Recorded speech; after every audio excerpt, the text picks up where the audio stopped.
রাধে রাধে, জয় Shrikrishna. Friend, tension. আমি আজকে একটা টেনশন নিয়ে কথা বলবো। কিছু কিছু মানুষের কাছে মুখে শোনা যায় যে না, আমি অনেক টেনশনে আছি, বহু টেনশনে আছি, ভালো লাগছে না। তো অনেক ক্ষেত্রে দেখা যায় টেনশনে মানুষে অনেক অসুস্থ হয়ে পড়ে, বেমার হয়ে পড়ে। আমি ভাবি, আচ্ছা টেনশন করলে কি সমাধান হয়ে যায়? টেনশন করলে কি সব কিছু সমাধান হয়? না, টেনশন করলে কিছুই সমাধান হয়, বরং টেনশন করলে ক্ষতি বাড়তেই থাকে, বাড়তেই থাকে। আজকে বলুন, টেনশনটা কোথার থেকে জন্মে? যখন আমরা সমস্ত কিছুর মধ্যে নিজের মনে ভাবতে থাকি যে আমরাই করছি, আমরাই সব মানে আমাদের জন্য হচ্ছে আর আমরাই করছি। আর এটা কেন হলো না, ওটা কেন হলো না, এ কেন কথা শুনছে না, কালকে রাত্রের মধ্যে এই কাজটা করতে হবে, অমুকে এইটা কথা কেন বললো, হাজার টেনশন মাথায় নিয়ে আমরা চলতে থাকি। তাহলে কি সুখ শান্তিতে থাকতে পারবো? বরঞ্চ আমাদের ওই টেনশন নিয়ে নিজের ঘুমটুকু চলে যাবে, খাওয়া দাওয়া উড়ে যাবে, অসুস্থ হয়ে পড়ব, কিন্তু সমাধান হবে না।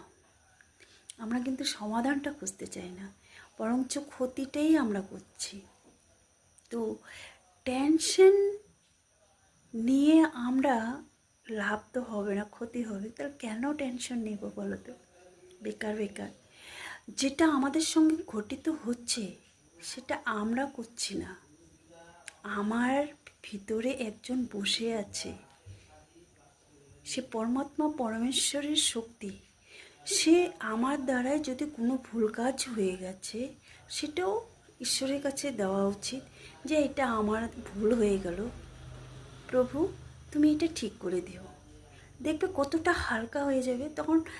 যখন সমস্ত টেনশন তার কাছে দিয়ে দেবে, তখন সে তোমার এক এক পাই করে সমস্ত কাজ একদম ঠিকঠাক হয়ে যাবে, ঠিকঠাকভাবে করবে, কোনো টেনশনই হবে না। আর যখন আমরা নিজের মধ্যেই আক্রান্ত ভাবে যে এটা কেন হলো না, এটা ও কেন এই কথা বললো, তাহলে টেনশন বাড়তেই থাকবে। আর যখন এটা আমরা নিজের মনে না করে যে এটা যা হচ্ছে সেটা পরমাত্মা, পরমেশ্বর করাচ্ছে, আর আমার যা হবে সব ভালো হবে। কারণ আমার যদি কোনো ভুল হয়ে থাকে, সেটাকেও যদি আমি ঈশ্বরের কাছে দিয়ে রাখি যে আমার ভুল হয়ে গেছে, এটা আমার জন্য ঠিকঠাক হয়ে যায়, ভগবান সেটাই করবে।